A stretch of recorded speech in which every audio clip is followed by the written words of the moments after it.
details. I've got the Finder newspaper, the Daily Statesman, the New Publisher, and also the Custodian, which says this morning, Ghana's religious harmony promotes development. And that's coming from Vice President Bawumia, also pictured here on the front page. Now, government spent some 31.7 billion to secure jobs in 2021. Akufo-Addo to workers. He's also pictured here on the front page. Mahama vows e-levy shut down. There's been a lot of conversation, of course, about that on social media. We're zooming into those matters. Alfred, as you mentioned, some teething issues at the start of the rollout. People were sharing a lot of screenshots about some of the anomalies that they had encountered because they're sending different amounts of money, 1 cedi, 2 cedi, and apparently still being charged a levy on those amounts. So the GRA, Alfred, as you mentioned, also speaking this morning because we still need some answers and some clarity. Are we ready for this rollout? Are we ready? Are we really ready Why the rush? for this rollout? Well, we know why the rush is because now you know that the purported revenue has been pushed down now to some 6 billion or just over 6 billion that we're going to now accrue from the e-levy. Yes. So let's see what happens. Let's work together. Odinoho to new NPP executives. He's also pictured here. Now, the New Publisher this morning says NPP hot in 5 Ashanti constituencies. You've got Chairman Wuntumi pictured here. It's official. Next NDC government to stop e-levy. You've got a picture of former President John Mahama also pictured here. Booming petroleum industry woos investors. Wow, Alfred. This one I know you'll be very interested in. We'll zoom into that as the review goes on. The Daily Statesman this morning, 1.8 million pound rubber plantation project begins in Asin in Suta. There's a picture here also to go along with it. It looks like the vice president, could be wrong, but we'll zoom into that as well. And we'll do it again.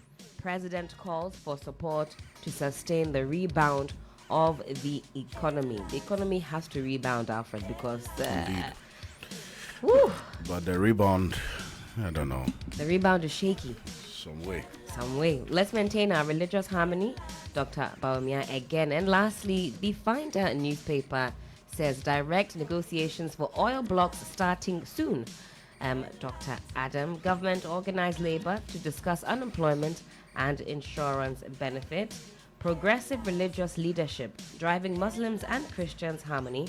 Again, the story you see splashed across the different front pages. It's coming from Dr. Bawumia. And men urged to help break biases about women. Republic Press newspaper South Day. NPP executives pledge continuous hard work to ensure victory. I spent 20 million Ghana cedis on humanitarian works every year. Guess who is saying this? Brian Champong.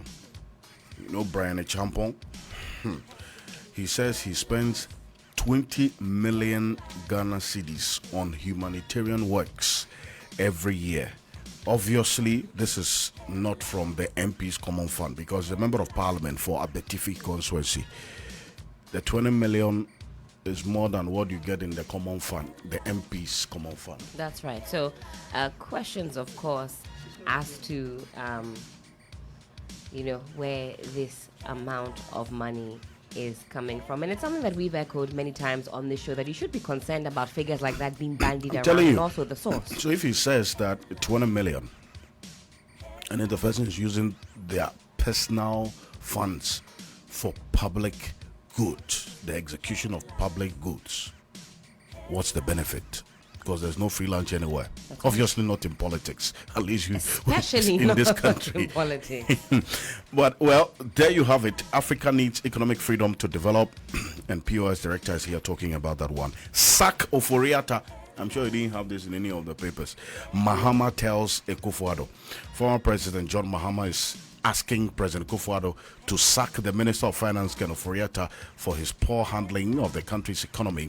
He told the president to take heed to his advice because Mr. Oforiata, who has been serving in the role since 2017, has not lived up to expectations in the management of Ghana's economy at all. But this is a big ask for the president. Oh, very much so. I'm telling you, did he offer any other persons? He says there are some qualified, finance persons out there in the public who can do a better job than Ken Oforiatta. You should just sack him because he's not doing well. It's impossible to remove taxes on petroleum products. Guess who's saying this? President Akufo-Addo. He was actually talking to workers during the May Day speech. You know, the TUC has been calling for the scrapping of taxes on the petroleum prices. That's right. Nanado says, look, 4 billion, Ghana will lose 4 billion, or government will lose 4 billion if it removes all the taxes and levies. So it's impossible. Oh, but we have e-levy. Almighty e-levy can cure every disease. So they should remove it. We have e-levy now. And we'll use e-levy to solve everything. Well, TUC has also responded saying that if the president says it's impossible, they believe it is possible. So you should find a way and get it done. Cell phone usage in the kitchen poses threat to fire. Ghana National Fire Service is saying this. Yeah, this is on page 8. When I saw this, well, the use of cell phones in the kitchen is dangerous as it can lead to fire explosion. This is according to Ghana National Fire Service. Assistant Chief Fire Officer 1, ACFO, Madame Doris Lamte, the Tema GNFS, that's Ghana National Fire Service commander, in an interview told the Ghana News Agency that there were some micromagnetic substances in the mobile phones that were combustible, and taking them closer to the gas or the gas filling the cylinder could ignite fire explosion in the kitchen. We've got to be careful using our mobile phones in the kitchen. I'm sure I've heard this before. You have to watch out. Some people like to, while you're cooking and you're on the phone, sometimes you will be doing TikTok and recipe. Instagram. Let me show you my recipe. Yo, this is a caution to you. Well, a cautionary tale for us all. Let's zoom into the stories here. This one in the Daily Statesman, page 3. Bawumia cuts sword for £1.8 million rubber plantation project. Now, Vice President Mahamudu Bawumia on Friday cut sword for the official commencement of the, well, it's actually €1.8 million rubber plantation project at the Asin Insuta in the central region. Now, the 826-acre rubber plantation, an initiative of the ADOA and supported by the Ict Development Bank, ADB, is expected to create jobs for the youth within the community. Now, speaking at the sword-cutting ceremony, the Vice President commended the Anglican Church of Accra for the initiative and highlighted the immense benefits it will bring to the local community and the nation as a whole. So you've got pictures to go along with that. It's in fact a €1.8 million rubber plantation project which seeks to provide jobs for the youth. President calls for worker support to sustain the rebound of the economy. Now, President Nana Addo Dankwa Akufo-Addo has reaffirmed the commitment of his government to address the issue of fuel price increases in the country, saying, however, that scrapping taxes on petroleum products will reduce government revenue by some 4 billion Ghana cedis, as Alfred mentioned, that he indicated would not be sustainable in the long run, adding that the government is determined to expand its revenue base in order to increase the country's capacity to finance her own development. The president gave the assurance over the weekend when he addressed workers during the 2022 May Day celebration on the theme Protecting Jobs and Incomes in the Era of COVID-19 and Beyond. We know that COVID-19 definitely caused a big impact in the world of work. Some people still have not rebounded from the impact of COVID-19. NPP urges Muslims to pray for Ghana's growth and prosperity. You've got John Boydu pictured here. He's the NPP General Secretary. Of course, the just ended Eid happened yesterday. Lots of celebration. Again, happy Eid to everybody who celebrated yesterday. I know that there's still some leftovers. You know where to find us. Ghana observes International Girls in ICT Day. This is carried on page 7 of the Daily Statesman. Our government, through the Ministry of Communication and Digitalization, has joined other members of the International Telecommunication Union, ITU, across the globe to celebrate International Girls in ICT Day. Very exciting, if you ask me. Now, the day celebrated under the theme Access and Safety was aimed at encouraging girls and young women to pursue ICT education, inspire girls and young women to work in ICT-related careers, and engage the community and promote collaboration through partnerships.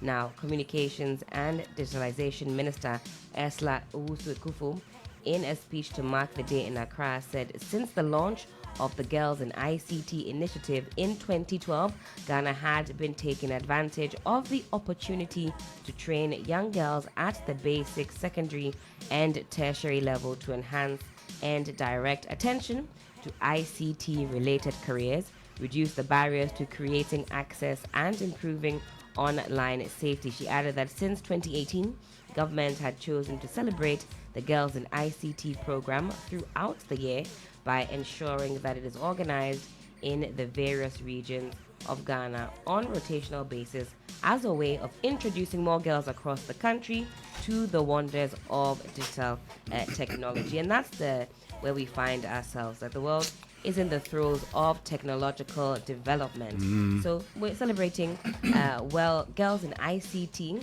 That's a very important thing. Now, zooming away from that to the new publisher. It's official. Next NDC government to stop e-levy. Well, that's also captured banner headline of the Daily Guide newspaper. You know, none of these papers went on holiday. So while Monday, Tuesday, they didn't go to press. Right. So a number of them are capturing some of the stories we've been talking about since Monday. That's NDC will cancel e-levy, says Mahama, Daily Guide, front page. And then also you have it here in the Ghanaian Observer as well. Information Minister exposes Mahama over promise to repeal e-levy. So I'll have you take yours, and then I'll take what Kojo Ponkroma is saying in response to that. All right. Well, this one here, again, in the new publisher, page 3. Now, the newly introduced electronic transfer levy, e-levy, would be completely scrapped off, and no Ghanaian would ever have to pay for it again if the National Democratic Congress, NDC, wins the 2024 presidential elections, former President John Mahama has revealed. Mr. Mahama was clear and direct when he said the National Democratic Congress government, God willing, and with the votes of the sovereign people of Ghana in 2025, will repeal the e-levy act, the law that makes e-levy mandatory. The former president, now turned presidential hopeful, was speaking at a public lecture at the Kempinski Hotel in Accra on Monday night. That was on May 2nd, on the topic Ghana at a crossroads. And Alfred, on social media, this obviously made the rounds. Indeed. Across the different platforms. Many people weighing in on the subject and on the topic, and whether or not these are maybe merely promises, as opposed to things that we can. Well, I'll tell you what, the NDC has been quite consistent about their position on the e-levy. But yes, they've stated it clearly. They will scrap the e-levy if they win 2024 elections. But something has to give. Government will definitely need money.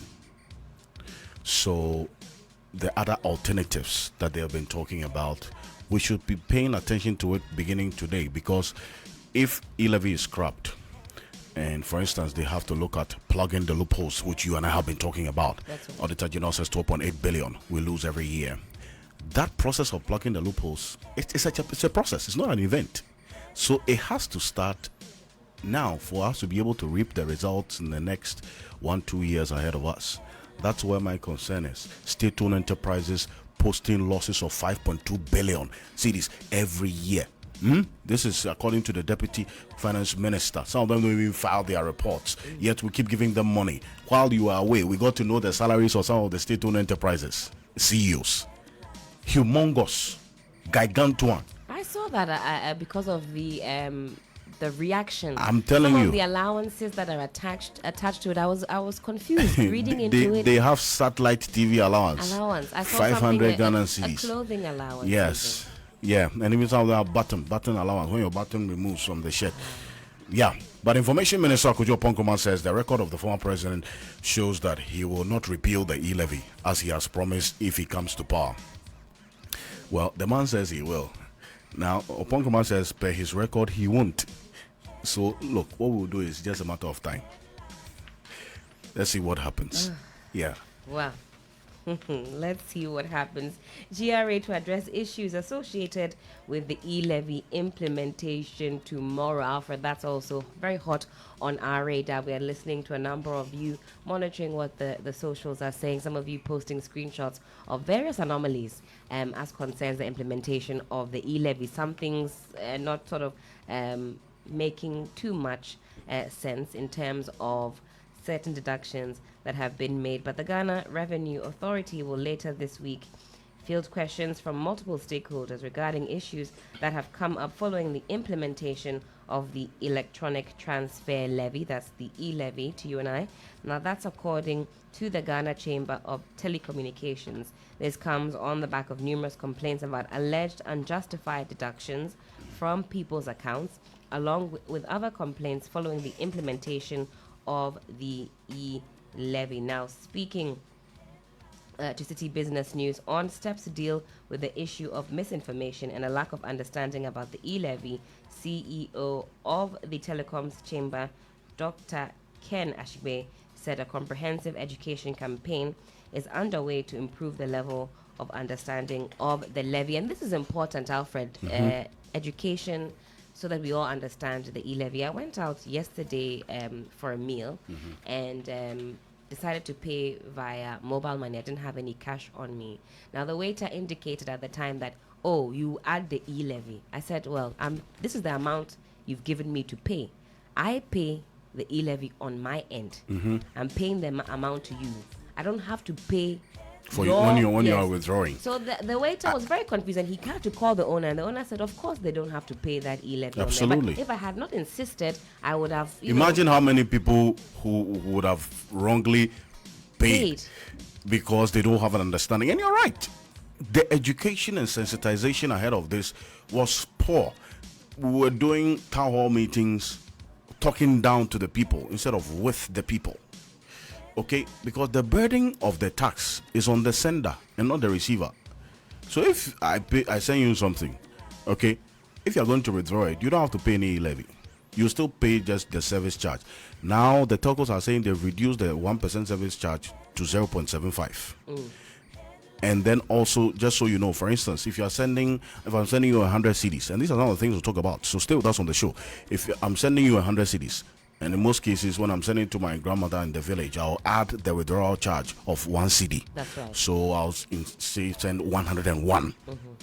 The e-levy will be charged on the 1 CD because it's crossed the 100 CD mark. That's right. That's what's going to happen now. So you pay. If you are sending 100 CDs and you add the 1 CD charge, the service charge that the service provider will take from you. Right? Even though the 100 CDs is exempt from e-levy, if you add 1 CD, it becomes 101 for the benefit of the person who's going to withdraw, not to pay any withdrawal charge. The e-levy will be charged on the 1 Ghana. 1 Ghana. Yeah. In any case, Just so you know. So much for us to still unpack. Yeah, but the people who have been wrongly deducted, we have solution for you as to what to do and how your money will be refunded to you. The BNFT says Securities and Exchange Commission vows to crack the whip on recalcitrant fund managers, and also Zenith Bank gets MD and new CEO, and over-dependence on gas imports hurting investment in the local sector. Also captured in here, the Capital Markets Regulator, Securities and Exchange Commission, currently has more than 700 complaints from customers of some fund management firms over their inability to access funds after making the due redemption request. This was disclosed by Deputy Director General responsible for legal affairs at the Commission, Deborah Ajimfra. So that's what's happening now. People's monies have been locked up in fund managers that are actually functioning, not the ones that have been closed though. Fund management companies, like investment companies, and they're now going to make redemption claims and they don't want to give them the money. It's for real. Well, Ghana drops 30 places in World Press Freedom Index. Ghana has dropped 30 places in the latest Press Freedom Index put together by Reporters Without Borders, RSF. Now, the 2022 index saw Ghana ranking 60 after placing 30 in 2022. The ranking is Ghana's third lowest since is Ghana's third lowest since RSF began publishing the report in 2002. Ghana ranked 67th in 2002 and 66th in 2005. Now, the latest report is out of 180 countries assessed, with Ghana recording a decline in its indicative points from 78.6% to 67.43% compared to last year. According to Reporters Without Borders, the safety of Ghanaian journalists has deteriorated sharply in recent years. For example, the campaigners said in 2020, reporters covering the effectiveness of anti-COVID-19 measures were attacked by security forces. That is not the only grounds. Ghanaian political leaders are said to be making death threats against investigative journalists. I'm quoting here, nearly all cases of law enforcement officers attacking journalists are not pursued. And we've seen that. It said, well, the country fact file published by RSF said, although the country is considered a regional leader in democratic stability, journalists have experienced growing pressures in recent years. Now, to protect their jobs and their security, they increasingly resort to self-censorship as the government shows itself intolerant of criticism. In addition, 1/3 of media outlets are owned by politicians or by people tied to the top political parties. The content they produce is largely partisan. And this again is the report by RSF, Reporters Without Borders. Ghana dropping 30 places in the World Press Freedom Index. It's not good. Indeed. It's not great. The issues that they cite here, journalists, reporters being attacked for airing their views, asking the probing questions, and issues not being pursued. Indeed. When it comes to that. And that's a sad one, and that's what we're going to be getting into. In fact, that's one of the issues we'll be spending some time on as we go on the show this morning. Manasseh Azure Awani, who himself has been at the receiving end, and a number of these threats will be speaking as we go on. But let Ramadan discipline continue, and then also live exemplary lives. Muslims told in the Upper East region there was a national celebration, and government reviews single spine pay policy.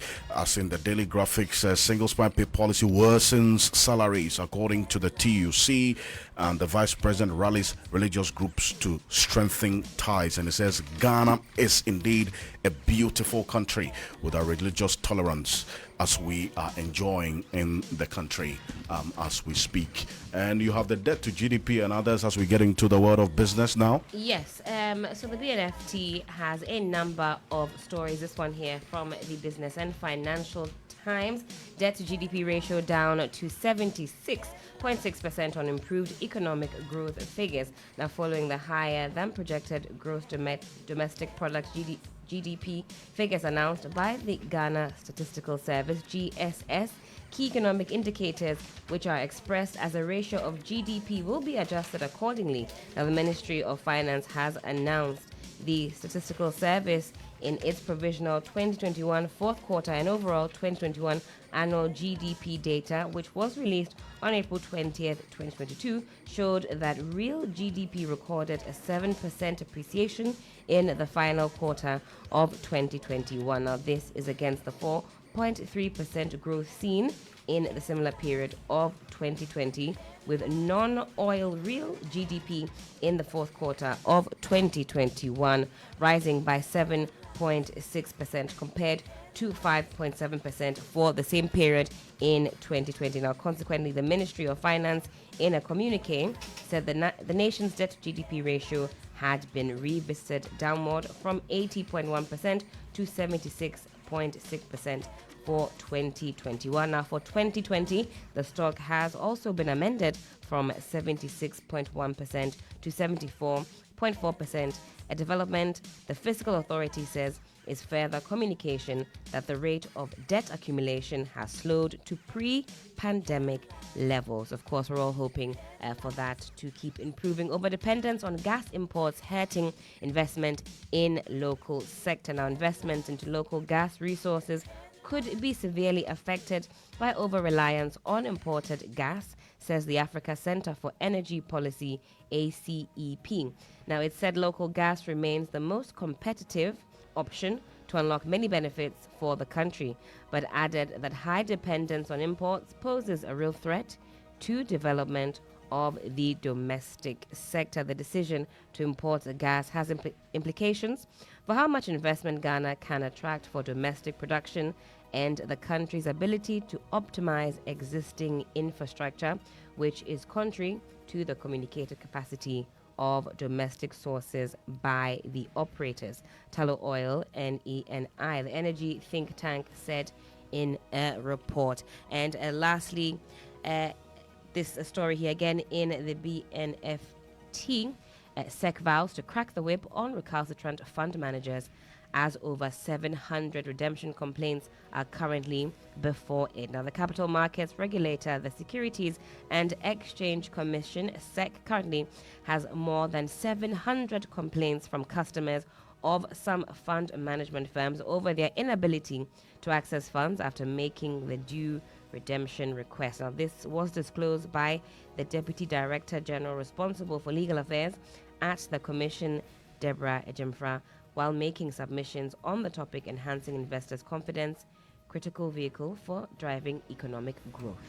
Helen, thank you very much for the business news. There's more business news on 3news.com. Make some time and visit 3news.com. This is Sunrise on 3FM92.7. Stay with us. Keep your thoughts coming in. The